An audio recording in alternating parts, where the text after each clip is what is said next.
By the late 90s, the anime industry had seen its fair share of major successes and major failures. And when translated for the American market, there was little to moderate success with the dubs. But in the spring of 1998, one very successful company turned the industry upside down, and with the help of America, a successful dub turned the American industry on its head and started the standard for future dubs. That series, of course, is Cowboy... just one second. Come in, it's open! Not so fast! Decker, what the hell are you doing here? Oh, God, I don't know what to tell you. My name is Hasteguy. Now I have to do this whole thing all over again. Come on! No, not really.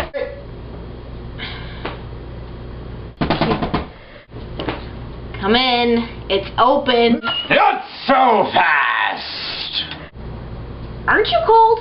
I'm a little cold, actually, yeah, but thanks for asking. You cannot review this anime! Why not? Because this falls strictly under my expertise, and not to the girlish noob. Excuse me, but who's the one with the blog here? Who's the sci-fi expert? Who's the bigger otaku? Who's edited all your reviews? Who hasn't given me a single damn review this year? Your face. Alright. Why don't we do this together? Sound fair? Let me think about it. How the heck did you get over here? Okay, 3, 2, 1, let's jam.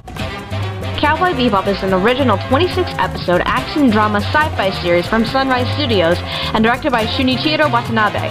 Sunrise is also known for giving us series such as Code Geass, Inuyasha, and The Big O. Aren't you forgetting a very important franchise? I am? All of Mobile Suit Gundam? How could I forget? Bebop was licensed by Bandai Entertainment until it closed its doors a couple months ago. It spawned 2 manga spin-offs and a movie released in 2001 titled Knockin' on Heaven's Door.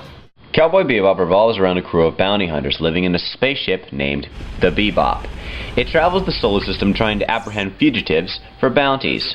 It's led by Jet Black, the ship's captain and owner, partnered with Spike Spiegel for his diverse combat skills and time as a mafia enforcer. During their travels, the Bebop gains many new crew members. Faye Valentine, a woman with a mysterious past and a gambling habit. Radical Edward, an eccentric girl who also happens to be a cyber-hacking genius. And Ein, a genetically engineered Welsh corgi with a human-level intellect. As the series rolls on, the Bebop crew members' past begin to catch up with them. Spike's past as a syndicate enforcer, Jet's previous contact as an ISSP officer on Ganymede, and Faye's mysterious origins and significant death problems. Jet, do you know that there are 3 things that I particularly hate? Really? Kids, animals, and women with attitudes. Oh. So tell me, Jet, why do we have all 3 of them neatly gathered in our ship? Now, like I said before, Bebop is from Sunrise, a company that really brought anime into the mainstream with Mobile Suit Gundam, which means Bebop had a lot to live up to when it came to the standards of anime during the 90s, since their last project they did was The Vision of Escaflowne in 1996. Which was awesome, by the way. However, Sunrise isn't well known for its production teams, but rather for being the nice money hub in order to produce these series. So, how did this affect Cowboy Bebop? Well, luckily for Sunrise, the production team they put together did an amazing job with the animation. Everything is fluid and natural, and yet maintains the solidity of a natural human being. And eventually, they also left the company and created their own animation studio. Does Studio Bones sound familiar to everybody? Let's see. Bones made Soul Eater, Overrun High School Host Club, Darker Than Black, Wolf's Rain, and, oh yeah, both Fullmetal Alchemist series. They're the reason why we have nice things. Kneel before they're awesome! Are you gonna do that every time you find something awesome? You cannot contain this awesome! Speaking of animation, Cowboy Bebop gives the series a very realistic art style and fluid animation. Spike's martial arts skills, for instance, are smooth and organic, while our team mascot, Ein, is the most realistic dog in any series. Not just because of looks alone, but with reactions and everyday happenings. Fuck you, Beck. There are children watching. Focus, Mom. The biggest unique piece of Bebop is, well... So that's the story.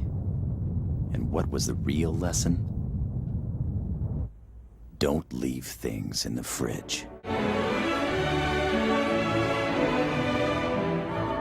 yeah, Cowboy Bebop takes a lot of jazz, electronica, and easy listening and uses them in their soundtrack, making it the most intricate and fun-listening soundtrack of any series I've ever seen of late. Yoko Kanno is the reason why we have nice things. I thought Bones was the reason why we had nice things. Shut up! The downside of the soundtrack is that, well, it's not the most listenable to on its own. This is one where you have to listen to it with the series. One simply can't have one without the other. The series can't live without the music, and the music can't live without the series. It just mingles so well together, adding depth and rhythm to the series. Story-wise, Bebop is more episodic filler than actual plot, literally with 5 plot episodes and 21 filler episodes. If anyone knows me, you know how I feel about series with no consistent plot or any explanation for the lack of plot. Yes, I'm looking at you, holic. Hi, amigos! However, Bebop's lack of constant plot actually isn't a problem here, because what Bebop lacks in plot, it makes up for with a cast of colorful and complex characters that you can't help but fall in love with. These characters are fully capable of carrying 5 plot episodes and all the fillers successfully. From the cool, tough, badass Spike to the sassy Faye Valentine and the gruff and fraternal Jet Black and the quirky, lovable Edward. Bebop's characters start out as broad stereotypes in the beginning, but slowly they become more organic, complex, and fleshed out as their pasts begin to catch up to them, creating a very likable and believable cast. I didn't get to watch the Japanese, but I have heard good things about it. That being said, you must watch this series in English because it is the best dub ever. Steve Blum, Wendy Lee, Bo Billings, and Melissa Fawn are a fantastic combination of voices and work so well together to bring out the personalities and fun interactions between characters. Not to mention Skip Strellick, Michael Gregory, Melody Ann Spavak, Paul St. Peter, Leah Sargent, Steve Kramer, Richard Casino, Derek Prince, Tom Fan, and Mary Elizabeth McGlynn. You are such a nerd. I know. Speaking of Mary McGlynn, in the early 2000s when Bandai Entertainment gained license for it, McGlynn was hired as the ADR director for the dub, even though she's credited as Melissa Williamson. She's the reason why we have nice things. Bones are the reason why we have nice things.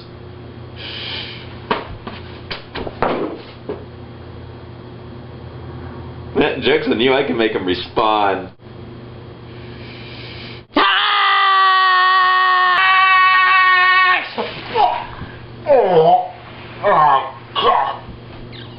Bebop isn't the first time she was ADR director. She took on the role in 1998's Flint the Time Detective, and then moving on to Bebop not long after that. If Bebop was any indication of the work she's done, McGlynn would soon be cemented as an ADR director god when she took on another Keiko Nobumoto's written series, Wolf's Rain, a few years later. God, my nose. Walk it off! I gotta admit, I can't really find anything wrong with the series. Sure, the story gave me little troubles and there were boring episodes. Seriously, who liked Boogie Woogie Feng Shui? But there really isn't anything wrong with this series, and it's even aged well after 14 years. Well, the quality of the show being so high and its presentation nigh flawless and its premiere 14 years ago, almost this day ushering in a new age of anime dubbing in the West. So what was your favorite episode? Either Battle of the Fallen Angels or Toys in the Attic. You? Pierrot Le Fou. At the end of the space journey, Cowboy Bebop really was the turning point of the anime industry in the 90s, and the reason why voice actors started doing better performances in Western dubs. Cowboy Bebop is the reason why we got Studio Bones, Yoko Kanno, and Mary Elizabeth McGlynn. All the nice things! The art style is top-notch, the story is very engaging, the characters are enjoyable, and the music makes the entire series come together epically. If there's any new anime newcomers or even haters out there, get them to watch Cowboy Bebop, and I'm pretty sure they'll enjoy themselves. Do you have anything else to say to this girlish noob? Took you long enough. Yeah, I know. This is the first time I watched it. Better late than never. So until next time, otaku on, my friends. "